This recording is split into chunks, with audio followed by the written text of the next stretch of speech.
What's going on, everybody? We're sitting here with Cack, John, Cackster Quesada. Say what's up, Cack. How you doing, man? What up, Joe? How you doing? All right, man. So we're here really quick, and let's go ahead and let's first start off and mention or talk about the first time you met JT and myself. Working at Valley Records. Just moved up from LA. Was happy to be working at a music place out in Woodland, and I just was getting acquainted with everybody I work with. Was naturally drawn to the people that are musicians or artists or entertainers, such as myself. Mm-hmm. I remember hearing about you and Sean and Joe and JT and the Blur, Rudy, and along with all the other musicians and stuff. And at the time, I was playing in a band, Fives in Front of Machine. Mm-hmm. We had a warehouse out where we used to have parties at a rehearsal. And, naturally invited all the cats out there from Valley Records, and that's how that went down. Awesome.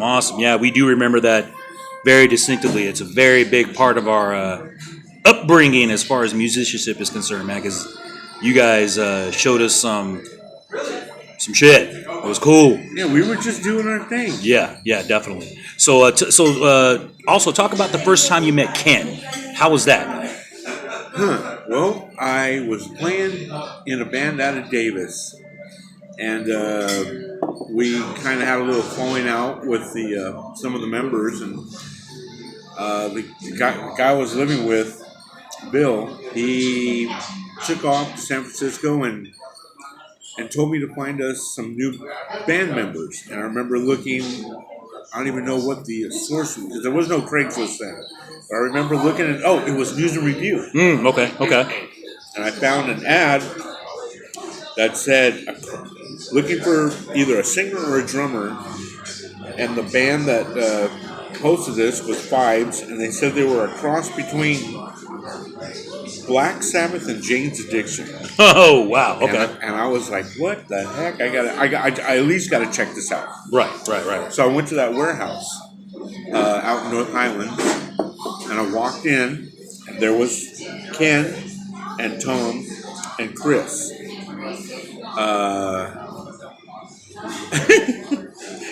It's Ken, God rest his soul, yes, was the singer and the drummer in the band. Okay, so I remember that. They had put an ad out for singer and drummer. I answered the drummer ad.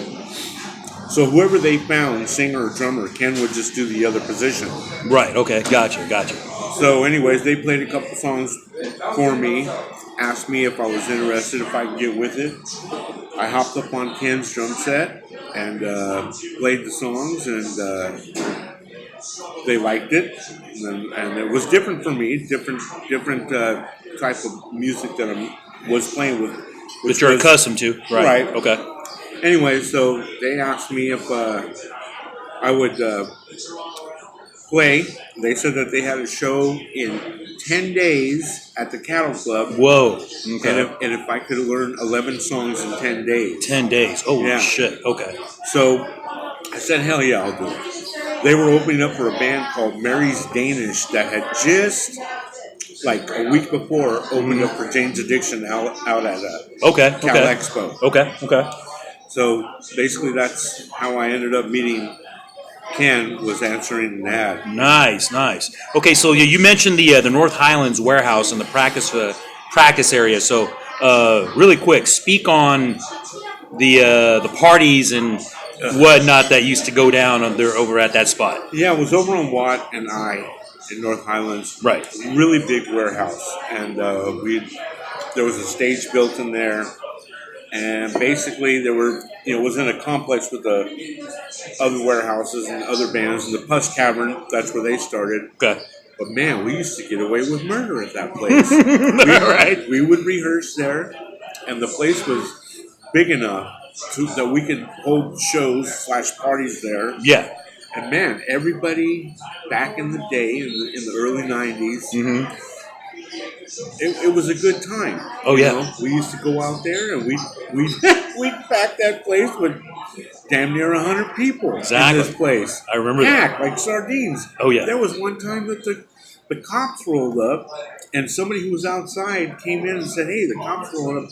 I remember jumping on the microphone and telling like damn near 100 people to be quiet.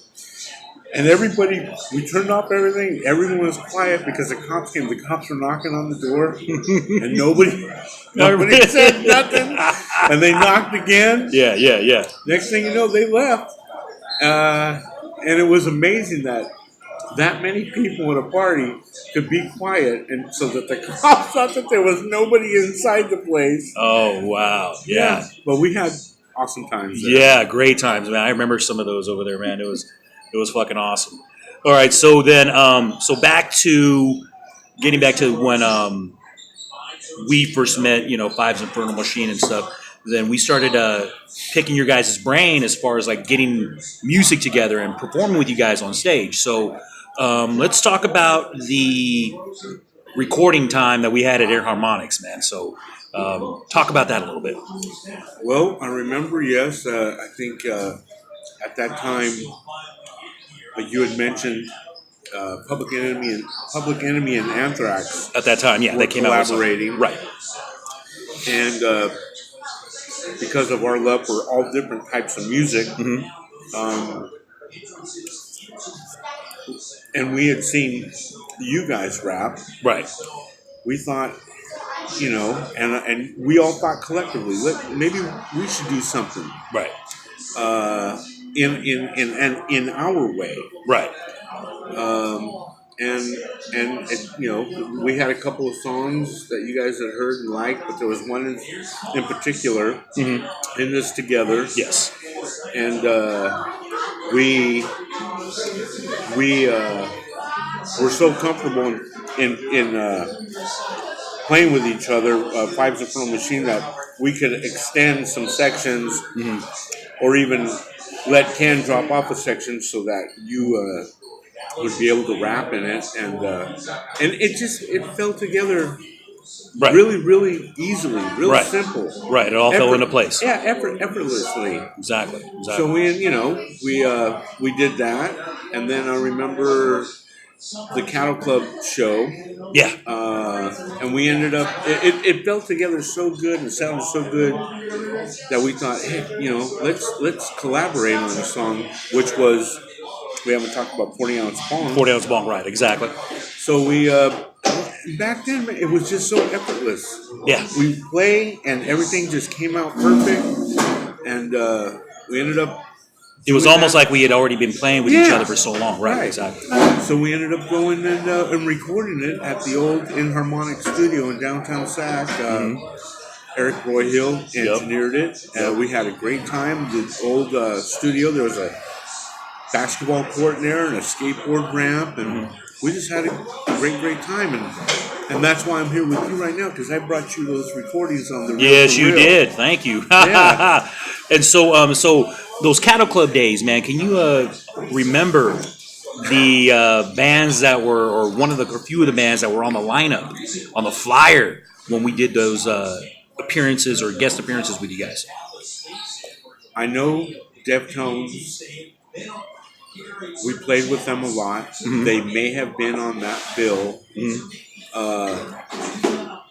God, there were so many good bands back then. Right. Maybe Funky Blue Velvet. Maybe I think it may have been us, Funky Blue Velvet, and Deftones. Yeah. Okay. I do remember meeting Chino and Chi Cheng backstage after we did our set, because I knew they were headlining, and I think we were right before those guys. Yeah. So yeah. Okay. Awesome, man. So now that you've solidified yourself as one of the baddest drummers in Sacramento, what are you doing now with yourself? Good question. It's all been a blur. Rudy. Yeah, Rudy. And I've played I've never stopped playing in various bands. Right. Since Ken passed away, there've been different branches of the bands that broke off. Five's Infernal Machine turned into Fire Pie. Mm-hmm. Ken passed away. Black Macro, Colonel Jimmy and the Blackfish. I ended up also playing in Ruin, a band out of the Bay Area called the Beverly Beer Bellies. Rebel Punk. Okay. I played. So you're basically just keeping busy. Yeah, keeping busy, man. Yeah. Right on. All right, man. So hey, appreciate you taking this time out to speak about the old days and what you're doing right now, and then grab a beer, and then here's mine, and let's salute. Salute.